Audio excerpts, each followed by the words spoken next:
Hey everyone, thanks for joining. We'll give a minute. I know that the room just opened, so at about like 6:02, 6:03 Eastern time, we'll get started.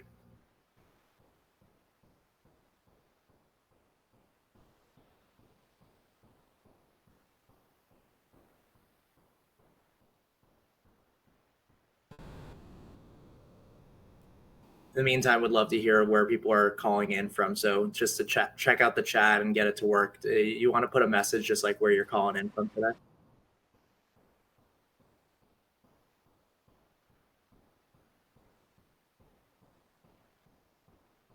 Awesome. I'm actually moving to Chicago next month for a couple months, but I'll do that in my intro. Ooh, 3 a.m. Wow. Thanks for calling in. Hopefully this is worth your time. Chicago's lucky to have you. Great choice. Sweet. Yeah, I'll only be there for a couple months, but I'm very excited for it. Nice. No better time than being here in the summer. I've heard great things. That's why it pulled me in. All right, we got some people in India, we got Chile, we got San Antonio. Just saw San Antonio for the first time in April. It's a very underrated city. Highly recommend. New Jersey. I'm from New Jersey. Great to see it. Let's see. Dallas as well. Awesome. All right. Give one more minute and then I'll start sharing.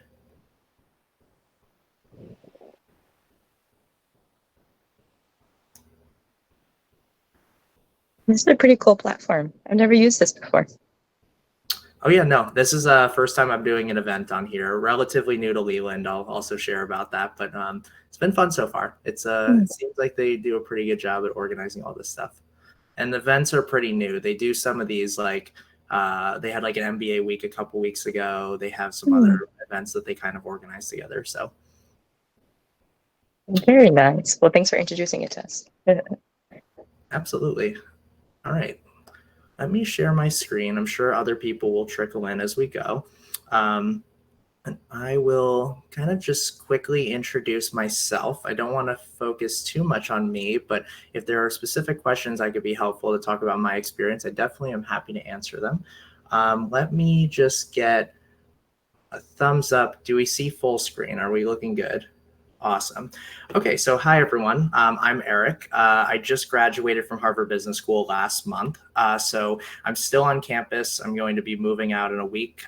Very grateful for the last 2 years. It's been super fun. But right now I'm trying to kind of give back and figure out ways to support people who are going through the MBA application process. So we'll talk a little bit about how to begin the MBA application, what that strategy looks like, how do you figure out your schools, and I'll just give a few tips, just high level on how you can start to think about it. And then we'll save maybe 15, 20 minutes for Q&A because I really want to answer what's on all your minds. So I'll give a little intro, explain how I got here, where I'm going, and how I can help. I grew up in New Jersey, went to Rutgers for undergrad, studied supply chain management and marketing there. After that, I worked at Merck for 4 years. It says there I'm senior specialist supply chain strategy. I essentially worked there for 4 roles in 4 years. The last 2 I worked within our COVID programs, doing supply chain strategy for molnupiravir, which is a COVID antiviral drug that they successfully launched, as well as the COVID vaccine that they did not successfully launch, but allowed us to kind of work with Johnson & Johnson on their vaccine and the distribution logistics strategy for that as part of like a business development deal. After that, I got into HBS. We'll obviously talk about that journey as I kind of walk through the slides and I kind of share how that worked out for me. Last summer, I worked at Bain & Co. as a summer associate. I'll be returning to Bain in January. So I have a little bit of time between now and January. I'll get to that in a second, actually. Last 2 years, I was at HBS, involved in a bunch of stuff. I helped out with our Business of Sports conference. I helped launch an animal welfare club because I'm a lifelong vegetarian and I'm interested in that space long term. I was on, as it mentions, a student committee for admissions. So we have this executive committee of about 6 students that work closely with the admissions admissions team and just figuring out how to build great experiences for admits coming to campus. So I've given a bunch of tours of campus. I've done other things working with admits more closely. So I was pretty intimately familiar with the process at HBS, and hopefully I can kind of like weave that into my advice. Going forward, I'm right now working at a nonprofit this summer, and I'll be moving to Chicago for the next couple months. So I'm kind of bouncing around. And then in January, I start at Bain, but from September to January, I'll be living in Shanghai and studying Mandarin full time. So I have kind of a weird next 6 months ahead of me. And I thought, what better way to kind of supplement that time, but then to like help people through their application process. So obviously this is a side hustle for me and something I'm pretty excited about. I worked with a few people in the spring working in their round 2 applications for HBS.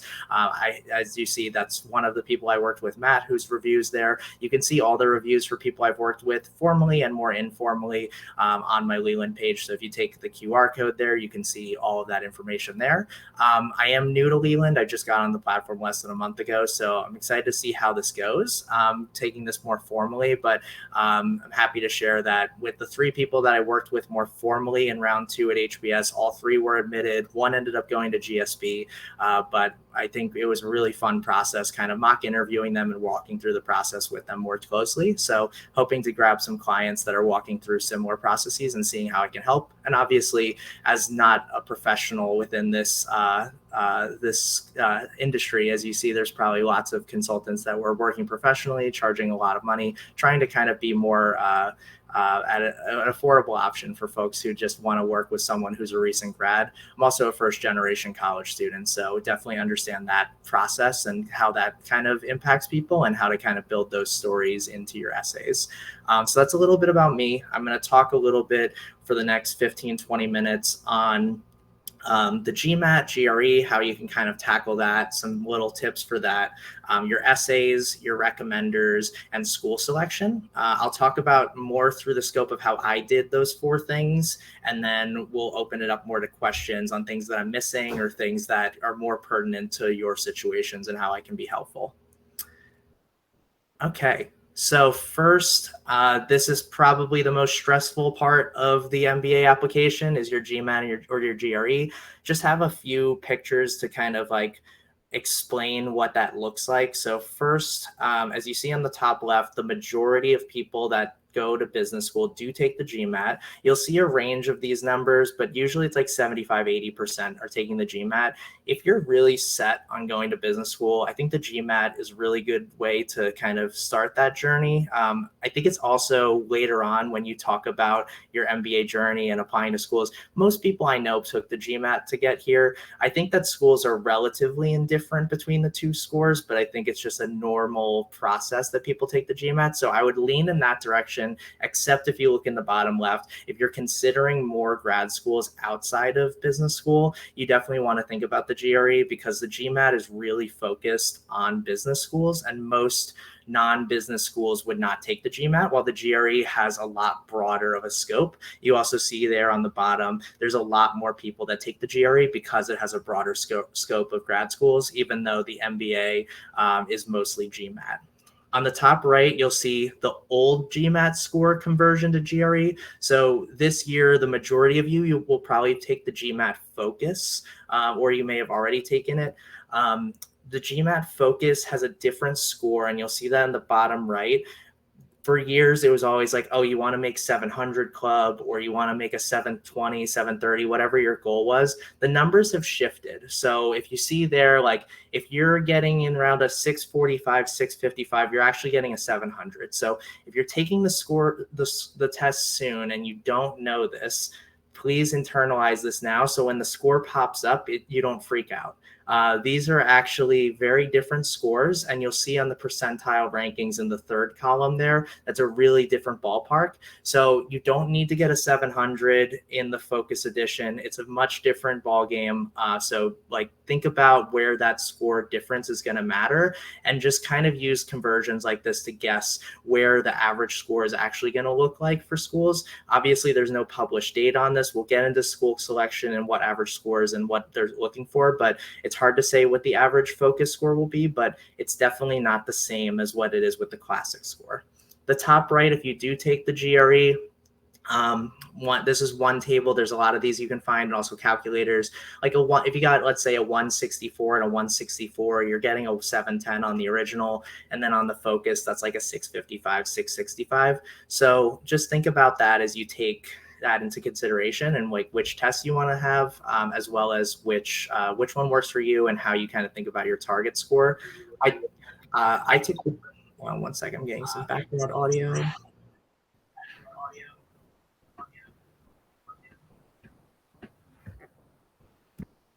Okay. So just take that into consideration. When I took it 2 times back in 2018, right after I graduated undergrad, because I didn't want to deal with taking it later on.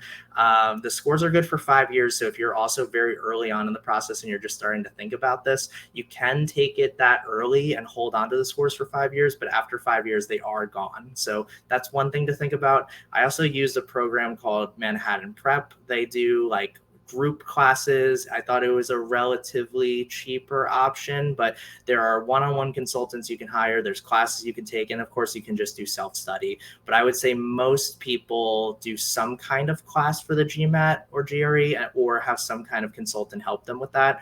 I'm not providing services specifically on this because my GMAT score is not that high, but I hopefully can be more helpful with the rest of the process. So with that, I'm going to turn to the next slide. If you have questions on this, we can come back to them.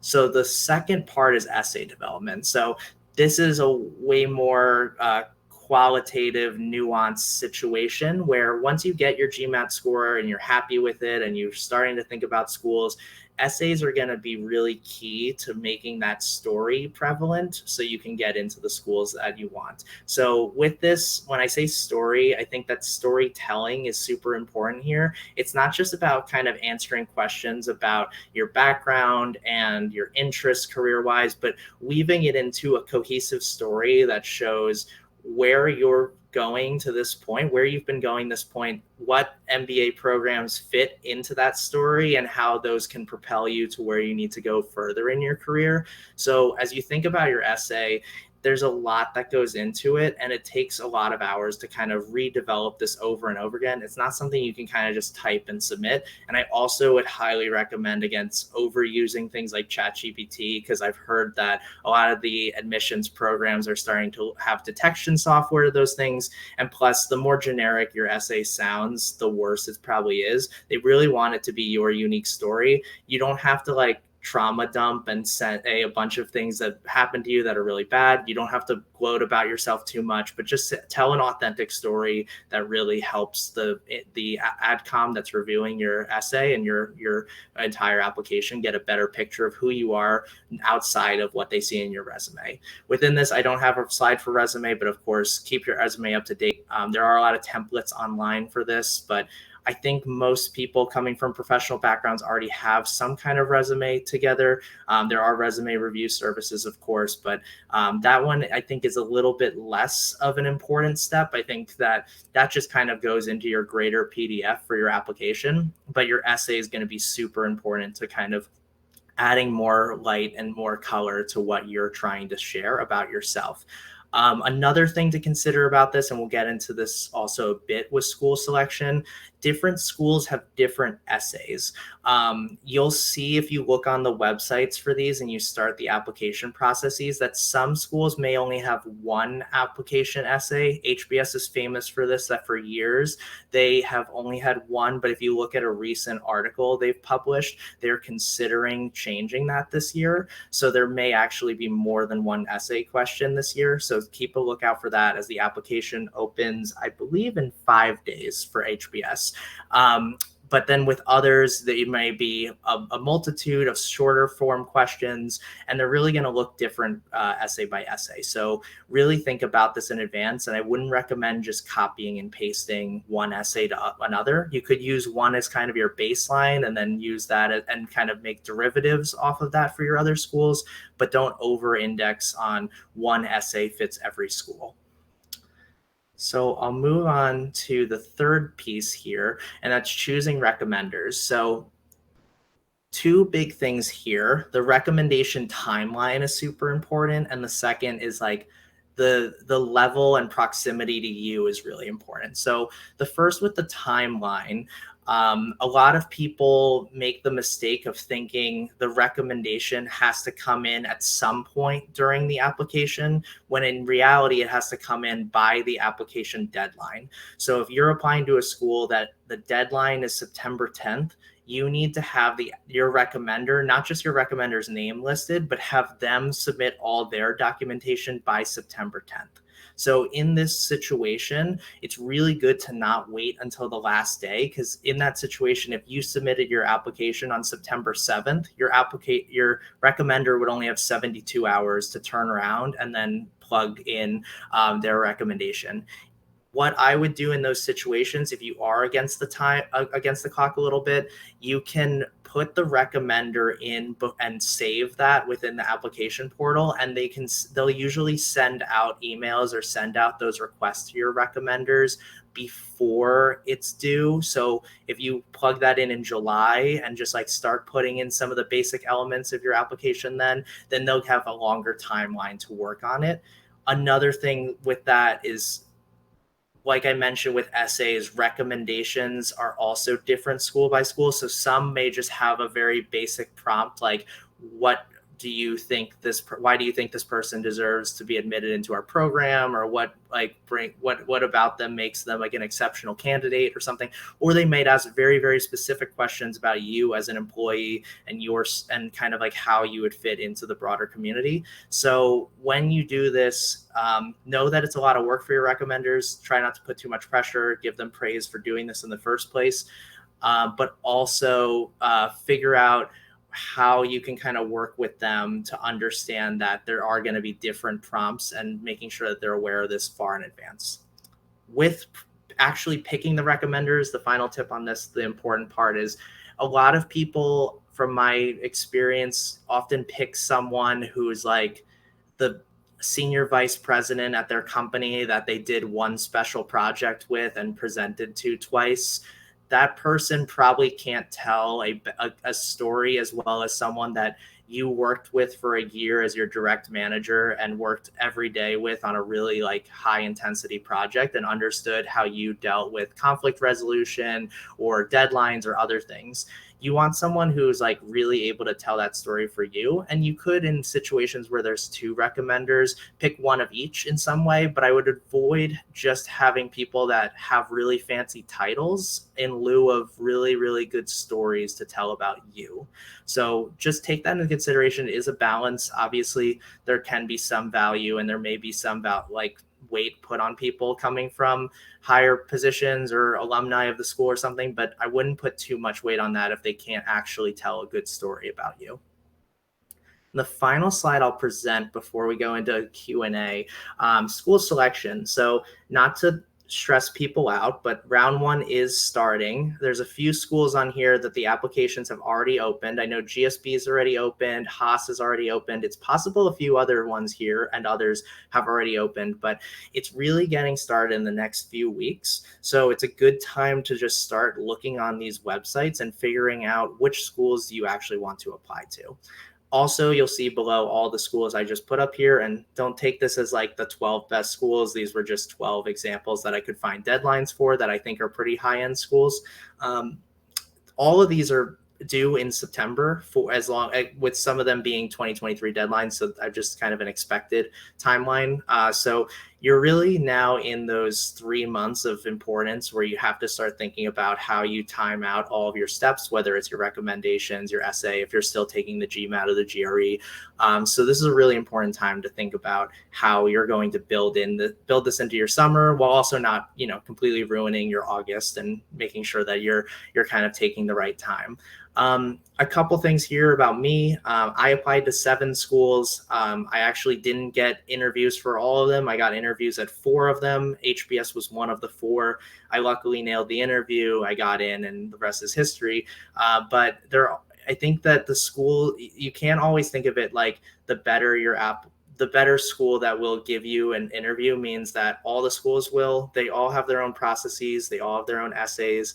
It's possible that someone might have a higher GMAT, or think that you might think they're a better candidate and get knocked off at an interview process. You may get interviews for schools that you think are better, or you think you didn't deserve to get an interview for or something, and then get knocked off for ones that you expected to. So just be like aware of this in advance. And in my advice, like cast a relatively wide net. I think 7 may not be necessary for most people, but if you're only thinking about applying to HBS and GSB and maybe Wharton, maybe broaden it a little bit. Everyone's situation's a little different. Obviously, there's different value in different MBA programs, and I could talk about that all day. But the main thing is like, think about what the tiers are that matter to you. Figure out what schools would be good enough for you, what locations would you be interested in, and maybe try to add 1 or 2 more to your list if you're only at like 3 or 4 schools that you're thinking about applying to.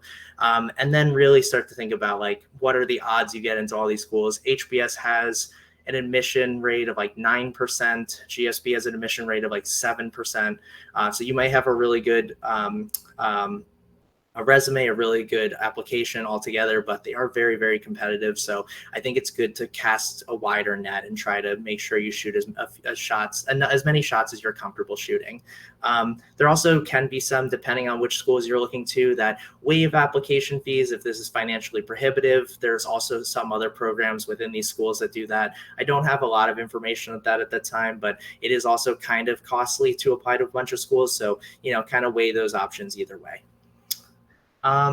So I know we're about 20 minutes in. I know I speed ran through that, but I wanted to make sure I save time for questions. So I'm an open book. I'm happy to talk about whatever is helpful for the room, but focusing more within the scope of this conversation, like prepping your GMAT, GRE, essay writing, school selection, reaching out to people and figuring out like how to network and figure out the schools you want, deciding when to apply, if round 1 of this year is right for you, if you should push it out, and choosing recommenders, just like some potential topics. But I'm going to stop sharing. Just give me 1 second. I'm going to stop sharing my screen and I'm going to open it up to y'all. So if you want to, I see there's a couple things in the chat. So I'll just start with the chat. If you want to throw something in the chat, I will try to answer them as much as possible. But let's see what we got. So how should a candidate address having 6 jobs in 8 years? Obviously, I have a very different experience. I had 1 job in 4 years, or like 1 company. I think it's really important to talk about why you made those jumps. And like, that is a question that could come up in an interview or could come up through your essay. But kind of think about how you weave that into your general story. You could say like, you felt at some firms that you weren't being challenged enough, or you needed to kind of do something different to pivot your career. You could say that that you needed to kind of jump a little bit and try something very different, or you were kind of figuring yourself out. But it is good to address it in some way, whether it's in the essay itself or on the application, because that probably will come up. But I don't think it's something that has to be a bad thing. You just have to have a good answer. Can you tell us your application journey? What were your steps in the last 90 days? Sure. So like I said, I did take the GMAT way in advance. So I was very lucky that my GMAT score was locked in and I didn't have to focus on that. I know that's not the case for a lot of people. Some people may be taking the GMAT a second time or a third time, or they may be taking it for the first time and just hoping for the best. So I had that in my back pocket. I kind of had a much wider net. I was looking at maybe 10 or 11 schools that I was considering. And I started to whittle it down and figure out what are the main criteria. I ended up applying mostly to the Northeast schools, like the Ivy Leagues plus Sloan. And in that process, I was just kind of honestly casting a wide net and trying to figure out like where I'll end up. I think at the end of the day, there are some schools out of those 7 that I didn't need to apply to, but I just kind of wanted to make sure I got in somewhere. Over the 90 days, I very much focused on essay writing. I think that was the most important thing. But I also did a lot of reaching out to folks later on in the summer about their experience, especially if we had a similar background, whether they were coming from pharma or if they were happened to be a Rutgers alum or something. It's good to kind of have those stories by the time you're going into the interview process. So you can bring that up that you've talked to people. Columbia Business School, for instance, asks that very directly in the application. Who have you talked to? Like kind of like a frat party saying like, who do you know here? So there are some that care about that a lot, and there's some that may not care about that as much, but it is a good step to take. And then I tried to get everything, like I said, the recommenders on the application as quickly as possible, so they had the time to do it. And then, yeah, I tried to get my applications in early. I would also say some are rolling admissions. So if you apply earlier, you might interview earlier. I don't know if that'll actually help your odds, but it'll help you figure out if you get in earlier, and that may kind of like shift your view of the process. So like Columbia Business School has an early decision process. They also have rolling admissions. I think Sloan has rolling admissions. I may be wrong about that. There's a few others that do. So that's something to take into consideration. I'll go Ritika, and then I'll come to you, Tatiana, in a second. But Ritika said, could you talk a little bit about round 1 versus round 2? I really don't think it's a massive difference. A lot of people have a fear that round 2 is a lot more competitive. I don't know that. I don't think anyone really knows that. I do think it's better to do round 1 in the off chance that you get waitlisted or you have to kind of go through that process a little bit differently. That way, let's say if you get into one school in round 1 and you get waitlisted by another, you have more time to kind of consider if it's worth kind of playing out that waitlist process. While if you get it in round 2, the waitlist process is a lot shorter, the timeline's a lot shorter. And also when you get admitted to schools, there's often little things that you need to do, like find housing, connect with people and everything. I think one of the best things about doing round 1 for me was I made a lot of friends early on as an incoming admit, and I was networking with people early on, and it kind of like helped me feel like part of the community before I came to campus, while round 2 was a little bit more rushed. So I think you just have, and you also have a better timeline to think about like quitting your job and other things. So I think there's a lot of pros to round 1, but obviously everyone's timeline's a little different. Tatiana, what do you have on your mind? Thanks for the space. I appreciate your presentation. Is it okay if I ask 2 questions? Sure, go for it. Cool. One question I have is like, would you say that there's something, there's a such thing as like a career progression readiness for MBA school? And then the other is like, I know you said that you had a lot of experience of giving tours and working with the admissions office. And I was wondering if you had a personal opinion, if you felt like there's actual weight in connecting with admissions officers, or if it's just more than what people say it is or something like that. But I was curious about those 2 things. Yeah. Stage and career is going to vary a lot. So I came in with 4 years of experience. The average HBS student came in with 5 years of experience. There's some people in my section with like 2 to 3 years of experience. There was a guy in my section who started at the age of 38, was a Navy SEAL, like very, very different life path. So the average age and average experience coming in is like 27, 28, 5 years of experience. But there is a broad range, and as long as your story makes sense, it is something that if you're on the older end of things, then you can definitely still apply. I know someone from Merck who came over with me, and we both got into HBS. She was 4 years before me, went through the same program as me, and we went through the same way. We're really good friends now. It's been awesome work, kind of like transitioning from coworkers to friends. And there's a lot of different paths, and I think it's like a lot of people will have different unique ways. And I think it's hard to really answer that. It's like within your own personal situation, but hopefully that's helpful. The second, I don't think you should put too much weight on doing those things like go to tours and go to campus events and virtual events, on campus events, whatever it is. If you feel like it's going to help you talk about it, maybe you bring it up in your interview, you're kind of able to talk about it in your essay.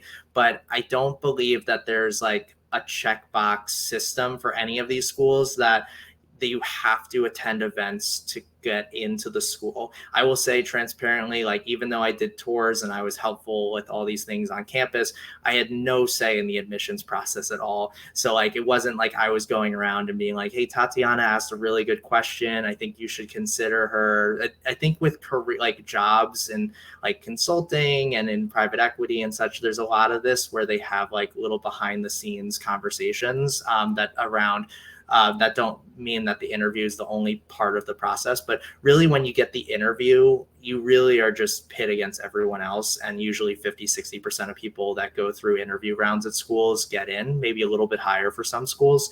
But I don't think at that point they're like, oh, well, did they come to campus? Like that's really not going to be a big factor. But I think it can be helpful as you think about which school matters to you and which schools that are your top choices, and more like if you want to weave that into your story about like how you talk about how much you want to come to campus or the type of experience you want to have.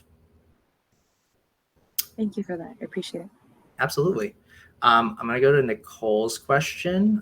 For people who apply to dual degree programs, would it be more beneficial to take the GRE instead of the GMAT? I don't want to answer that with too much confidence. I think that's something that you should reach out to. Like if you're applying to a specific dual degree, let's say like the HBS, HKS degree, where you do something with the public policy school at the Kennedy School.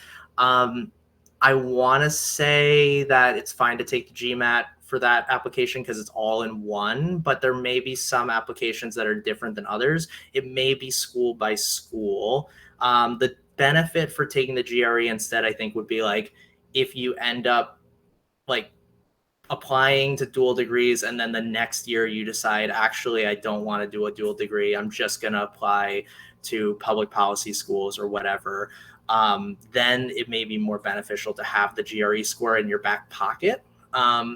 But yeah, I think that's a totally valid question to reach out directly to the programs you're thinking about. And if you have an answer for that and can reach out, I would love to know.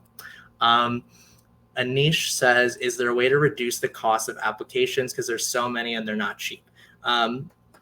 Unfortunately, for like what is conventionally thought of as the top tier programs like M7 schools and such, there's very rarely instances where people can get like any kind of free waivers for their applications. There's some schools that like if you attend a certain event or do something, they'll give you application waivers. So there's things like that. But my advice is look into things like drawing a blank on one of them right now, but for female candidates, there's the Forte Fellowship where you can apply to a bunch of programs through that. There is the I'm forgetting the name of it, but there's a few programs for like kind of that second tier schools. Like there's the consortium is one thing. So you can look into the consortium, and that way they can kind of send a mass application to all of those schools. And that's definitely at a much lower rate. I think that might cover like up to 8 or 10 schools or something. I had a friend that did this in this last cycle. And yeah, so that's definitely a way. But I think if you're like, oh, I'm applying to all M7 schools, just prepare that you're like probably going to have to pay $250, $300 each.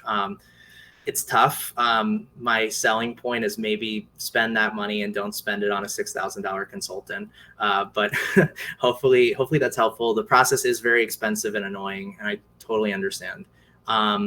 Michelle asked, are there any websites that compares different schools, how to choose the right school for each person regarding profile or teaching methods? I was actually just doing research on this because like I have my own biases from the last few years, but I don't want to let that kind of inform people too much. I found this YouTube channel. I can send the link to it that I thought was kind of helpful. They have like these videos that one by one compare MBA programs to each other.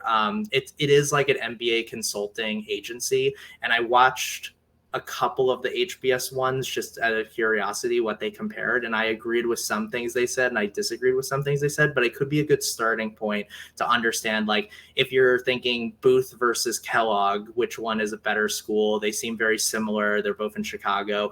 That video had a good explanation of like, well, one's more in the city, one's more in the suburbs. There's different vibes, there's different things.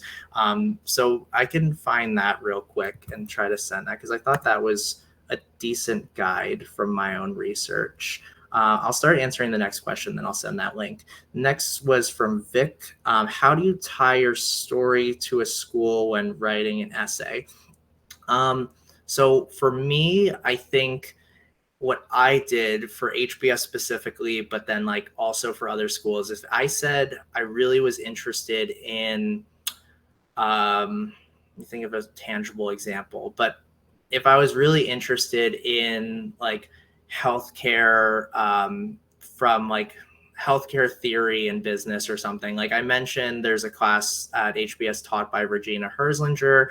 I mentioned that I looked into her research. I was really interested about what her thoughts were on kind of reinventing how we think about pricing in healthcare. And I think I weaved that into my application somewhere.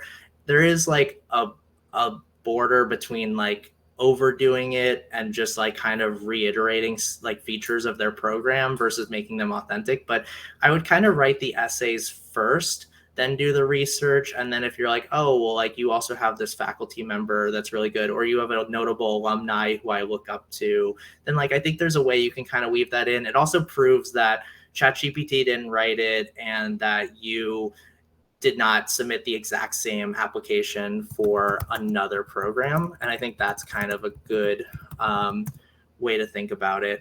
Here, I'm going to send this link so that you have it, even though I am technically advising to look at another company that literally does what I'm trying to sell you. But that's fine because I think it's helpful. So this is like the Booth versus Chicago, the Booth versus Kellogg one I watched. So that could be like a starting point. Okay, next I've got, can my colleague or my oldest clients be my recommenders? I think so. I think usually you're going to want someone to be a direct manager. I think a colleague might be a better representation of your day-to-day. I'm not sure too much. I would definitely think about using people that are your direct supervisors or like had some kind of oversight to your day-to-day working. I think that would be like, yeah, I want to kind of think about that. I might want to hear that in more detail because I'm not really sure how that fits in. Definitely something that's like, it could be literally anyone. Some people use professors. So like, you can use it. I would just be cautious about like how much they really know about your day-to-day working style. And like some of the questions that might come through could be a lot more specific. Arjun, did you want to elaborate on the question real quick? Feel free to go off mute. I don't know if Oh, I'm sorry. Can you hear oh me? yeah, I can hear you now. So I was just thinking about this one client I've been working with him for more than 2 years now, and the interaction what you're talking about has been like a weekly basis for almost 2 years now. So I was just hoping that if I can add him as my client, because also it shows uh, some international representation of my work into it. So just wanted to know your thoughts on it. Yeah, I don't think I have a super strong opinion on this, to be honest. The fact that you have 2 years of exposure to this person and they've seen kind of how you've evolved over that time, they may be able to tell a more cohesive story. If you think this is like someone who is really good at explaining, like maybe they've gone to your bosses, I'm guessing maybe were you in consulting or? Yes, I have been in consulting. Okay. And that can be tough because like you're going to work with a bunch of different people. So if they have like already done a really good job at communicating your successes to your team leads and others during the time you've been there, and you've seen that they're good at explaining this and they like you trust their opinion, that totally lean into it. But if you're just like, oh, they've been around, they probably know. Like I would just do this if you're like really confident, and maybe have a conversation if they're willing to do that before reaching out more directly and asking them to do it. And that's also obviously just good for anyone. Yeah. Thank you so much. Totally worth staying up late in at 3 a.m. in Mumbai. Yeah. If they probably know a lot about how you've kind of worked and everything. So that's definitely helpful. Also, I saw Tatiana mention MLT. Obviously, MLT. If you haven't heard of MLT and you're coming from, I think specifically they focus on people coming from like Latin backgrounds, Black backgrounds, etc. Usually like Latin American / Black American backgrounds, but maybe there's more of a broader definition. Yeah, that's a super, super good program that they like pair you with mentors. I have some friends that went through that program before coming to business school. So totally you should look into that. That's a really good way to kind of like both do the applications, everything, but also like make a network of folks before you come to business school. Have a time for a couple more questions. So we have, who are your 2 recommenders? Why did you choose them? Or 3? I chose 2. The first person that I chose was my last direct supervisor. And the second person I chose was my second to last direct supervisor. So it's kind of a boring 2 choices, but they're for different reasons. The second to last was during COVID, I worked with this individual on distribution and logistics strategy for our COVID vaccine. And he was in charge of distribution and logistics strategy for the Merck COVID vaccine candidate. Once that didn't launch, he became the distribution and logistics contact for Johnson & Johnson, doing their vaccine through our site as a CMO, a contract manufacturing organization. And I was working with him on a very, very close basis as his project manager, and kind of like we were on the phone every day. He knew a lot about how I worked and everything. It was during COVID. So I thought we like really bonded over that experience. So that was a really good one. And then my last supervisor I was in a rotational program at Merck. She was my like advisor / mentor while I was in the program for 3 years. And then I went and worked for her afterwards for a year. So she saw my growth over 4 years. And I think that kind of helped, paint a picture about me. And since I only had one job, I thought it was good to keep both within Merck. But if you bounce around a lot, it definitely can think of it differently. And like I said, both of these were director level people within a large company. So a lot of experience, but not necessarily like vice president level or anything like that. Nicole asked, is there a difference in your chances if you apply directly versus through consortium? I don't think so. I assume everything that they look at is going to look exactly the same. You got it, Lily. I think everything is exactly the same. They probably don't see that you apply in a certain way. Like, I don't think there's a difference if they like you apply the day before it's due versus if you apply a week after the application opens. Same thing if you apply through consortium or something. I don't know. I think the only counter of my last thing is like rolling admissions. It might be easier in some way if you apply earlier, but I don't know that for sure. Consortium, I think you just, if you're really interested in the schools and what the program offers, then I would just do it. I don't think it can hurt your odds. And then minimum work experience, HBS, there's a 2+2 program, which people apply to right out of while they're in college, that it requires 2 years of work experience. Often people do more. Most of the people that did 2+2 for my year did 4 years of work experience because they were COVID deferrals. Like I said, the average amount of work experience is 5 years. I would say don't really think about applying unless you have at least 3. I would really recommend 4, and that's at the point of matriculation, not at the point of application. So if you're shooting for getting in 2025, I would only apply. I would personally say like you're going to want to do it if you started work in summer 2021 or earlier. I wouldn't recommend it for younger candidates. I think there are some schools you can get into, but HBS and GSB especially, and also a lot of these other top schools, they really like having people in that like 4 to 6 range. 4 to 7, I would say, is pretty typical. And then people above 7 years of experience, it's just storytelling. There are a lot of folks that get in that way, but it's obviously less common.